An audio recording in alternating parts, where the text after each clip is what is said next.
पता है पाकिस्तान के साथ जाके क्या होगा। जो पाकिस्तान चला जाएगा उसे वो रोटी रोटी से मोहताज हो जाएगा, पानी का रुख बदला जाएगा। बहुत सारे लोग वो कहेंगे कि हमें भारत में ही विलय होना है। आज की तारीख में जो कश्मीर में लोग रहते हैं उनका जो कारोबार है, वो जो हमारे लोग यहाँ से घूमने जा रहे हैं, टूरिज्म जो है उसके माध्यम से उनका कारोबार बढ़ रहा है। मुर्दाबाद बता रहे हैं कश्मीर, मैं भी टीवी देख रहा था, कश्मीर में वहां का मुस्लिम सब पाकिस्तान को मुर्दाबाद बता रहा है और पाकिस्तान के खिलाफ है। और जहां तक आजाद कश्मीर का हिस्सा है वो भारत में मिलाया जाना चाहिए। आज हम देख रहे हैं कि हर तरफ पाकिस्तान मुर्दाबाद के नारे। भारत के अंदर इतनी बड़ी हिंसक घटना हो गई क्योंकि धारा 370 भी हटी, उसके बाद भी लेकिन इसी तरह की जो तमाम घटनाएं पहले घट रही थी वही चलती जा रही है। मेरे साथ में संजय पाल जी हैं। सर, अभी जो घटना घटी है इस पर आपका क्या विचार रहेगा, क्योंकि अब देख रहे हैं कि हर तरफ हिंसक घटनाएं जो हैं, अगर घूमने गए थे उन्हीं पर इस तरह का हमला किया। सर्वप्रथम तो मैं वहाँ पर हमारे जो बच्चे बुजुर्ग जो हमारे शहीद हुए हैं उनको श्रद्धांजलि देता हूँ और मेरी तरफ से उन्हें सच्ची श्रद्धांजलि। और आज आप देख रहे हैं कि भारत में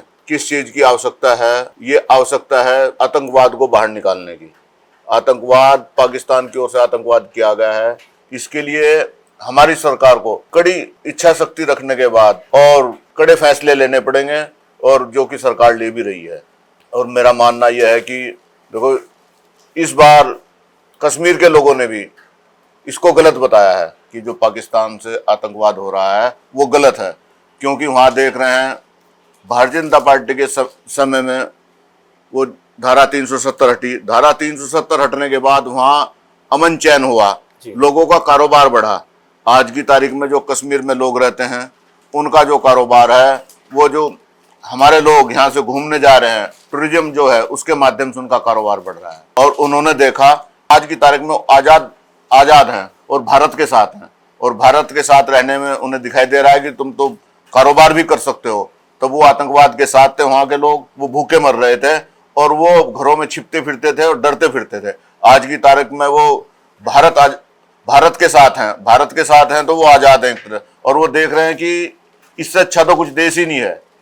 अब वो भारत के साथ होने की वजह से पाकिस्तान को मुर्दाबाद बता रहे हैं। कश्मीर, मैं भी टीवी देख रहा था, कश्मीर में वहां का मुस्लिम सब पाकिस्तान को मुर्दाबाद बता रहा है और पाकिस्तान के खिलाफ है।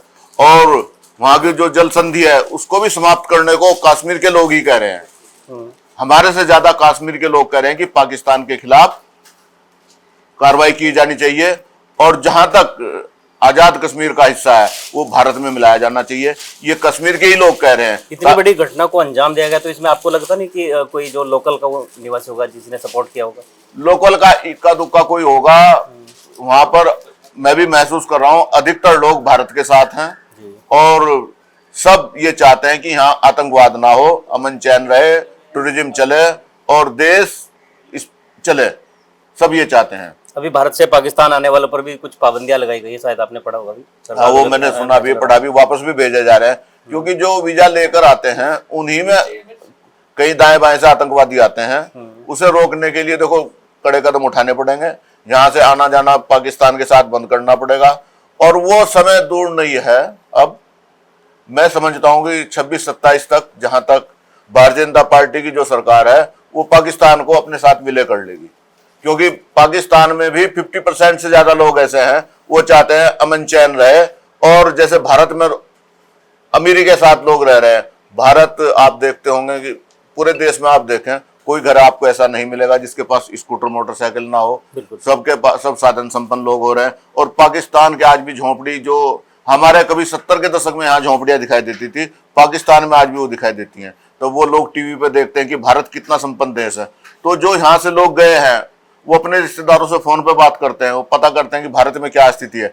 तो भारत का जो मुस्लिम है वो ऐशो आराम के साथ रह रहा है, और पाकिस्तान में हिंदू है या मुस्लिम है वो सब बड़ी मुश्किलों में और बड़ी दिक्कतों के साथ अपना पेट भर रहे हैं। संजय जी, जैसे ही चुनाव का माहौल नजदीक आने लगता है, जैसे भी 2027 के चुनाव भी आने वाले, 26 में भी चुनाव है जी जी, ऐसी घटनाएं पहले भी बहुत रही हैं कि चुनाव के समय पर ही ये बड़ी घटनाएं नहीं, इनका चुनाव से कोई लेना देना नहीं इन घटनाओं का।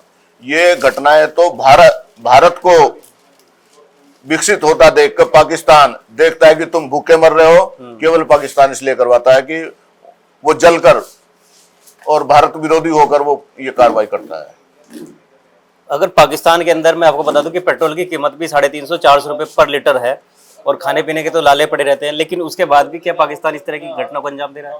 पाकिस्तान अपने नागरिकों को कुछ नागरिकों को, कुछ आतंकवादी ग्रुपों को खुश करने के लिए उन्हें इस तरह के करने के आदेश देता है और उनके साथ रहता है। और जो वहां की अवाम है, जो वहां की जनता है, वो नहीं चाहती कि हम इस तरह भूखे मरे। वो तो सब चाहते हैं कि हम भी भारत के साथ मिलकर रहें। अच्छा, अभी हम देख रहे थे कि राहुल गांधी का दौरा था अमेरिका का, वो वहां से छोड़कर वापस कश्मीर में गए हैं, लोगों से, पीड़ित लोगों से मिलने के लिए भी गए हैं वो। लेकिन प्रधानमंत्री जी हमारे या फिर कोई भारतीय जनता पार्टी के बड़े नेता नहीं अभी तक पहुंच पाए। नहीं, अमित शाह जी गए हैं, शाह जी वहां लगातार अगले दिन ही पहुंचे। और जो भारतीय जनता पार्टी के लोग की सरकार को कार्रवाई करनी चाहिए, कूटनीति के तहत सब काम होते हैं, वो सब चल रहे हैं। और वो सरकार जो है एकदम कि ये घटना हुई और कल ही पाकिस्तान के ऊपर युद्ध कर देती तो यूएन ने है, बड़े राष्ट्र जो हैं, उनको भी सबको समझा के, सबको अपने कॉन्फिडेंस में लेके सब काम होता है। संजय जी, जैसे लोग कहते हैं कि एकता में शक्ति है, और हम देख रहे हैं कि हमारे देश के अंदर भी आज पार्टी पार्टी खेला जा रहा है। क्या अभी इस बड़ी घटना के समय हम सबको एक रहना चाहिए या नहीं? क्या संदेश आप देंगे? इस बड़ी घटना के साथ पार्टियां भले ही खिलाफ रहे, परंतु जो भारत की हिंदू, मुस्लिम, ईसाई जो भी जनता है, जो यहाँ के निवासी हैं, वो सब एक साथ हैं और इस घटना के खिलाफ हैं। क्या आपको लगता है कि जो हमारे भारत का मुस्लिम है वो पाकिस्तान को सपोर्ट करता है? भारत का जो मुस्लिम है वो सपोर्ट नहीं कर रहा है। इस घटना को लेकर सबने स्पष्ट अपना विचार रखा कि हम सब भारत के साथ हैं। सबको पता है पाकिस्तान के साथ जाके क्या होगा। जो पाकिस्तान चला जाएगा उसे वो रोटी रोटी से मोहताज हो जाएगा।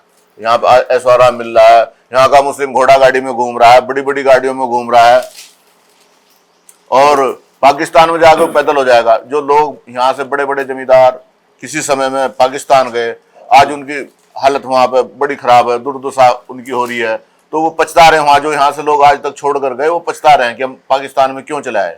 अगर नदियों का रुख ही बदल दिया जाएगा तो उसके बाद क्या होने वाला है पाकिस्तान का?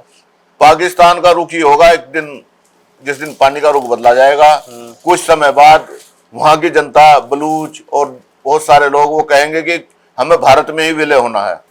एक जानकारी मैं आपको दे दूं कि जो पाकिस्तान के अंदर जो बड़े सैनिक रहे हैं, जो बड़े अधिकारी हैं, सीओ रैंक के जो कर्नल रहे हैं, वो वहाँ पर सबसे बड़े पैमाने पर खेती करते हैं। उन्हीं को ये जो हमारी सिंधु नदी का जो पानी है, शायद वही खेती करने के लिए कारगर रहते हैं। तो सबसे बड़ा नुकसान तो शायद उनको होने वाला है। पाकिस्तान में प्रॉपर रूप से कानून लागू नहीं हो पा रहा है। वहाँ जिसकी लाठी उसकी भैंस वाला काम चल रहा है पाकिस्तान में। इसलिए जो लोग यहाँ से गए हैं वो भी इसलिए दुखी हैं। वहाँ पे जो लोग अमीर हैं वो अमीर हैं, जो गरीब है वो और गरीब होते जा रहे हैं। परेशान तो सभी हैं, इसका मतलब पाकिस्तान तो पूरा परेशान है। बिल्कुल। और संजय पाल जी ने जो जानकारी दी है, मुझे लगता है कि आप तक जरूर पहुंचेगी। जुड़े रहिए राय न्यूज पर। धन्यवाद।